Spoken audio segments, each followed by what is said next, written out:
Sweet கோமாளி season 5 second finalist Priyanka தாங்க. பிரியங்காவுக்கு மேலே மக்கள் செம கடுப்பில் இருக்காங்கங்கிறது தான் உண்மை. ஏன்னா மணிமேகலைக்கும் பிரியங்காவுக்கும் நடந்த இஷ்யூ தாங்க. அதுதான் இப்போ சோசியல் மீடியாவில் மிகப்பெரிய வைரலாக இருக்குது. பிரியங்கா மேலே எந்த தப்புமே இல்லைங்க. பிரியங்கா எப்பவும் போல தான் நடந்துட்டுருக்காங்க.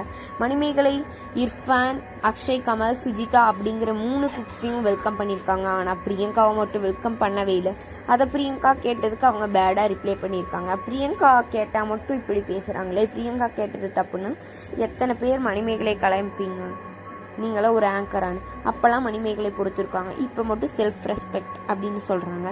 என்னதான் இருந்தாலும் அதுக்கு பதிலடி கொடுத்து இப்போ பிரியங்கா செகண்ட் ஃபைனலிஸ்ட் ஆகிருக்காங்க. அவங்க பாராட்டும் போது மணிமேகலையோட ஃபேஸ் ரியாக்ஷன் பாருங்கள். ரெட் மார்க்கில் கொடுத்துருப்பேன். அவங்க எப்படி பண்ணியிருக்காங்கன்னு பாருங்கள் ஃபேஸ் ரியாக்ஷன். அது தப்பு தானே.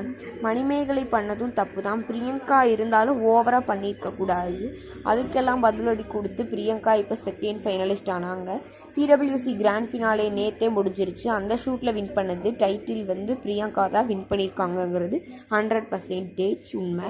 பிரியங்கா ஜெயிச்சது உங்களுக்கு பிடிச்சதா இல்லையாங்கிறது நீங்கள் மறக்காமல் கமெண்ட் பண்ணுங்கள். பிரியங்கா எப்போவுமே நல்லவங்க தான்.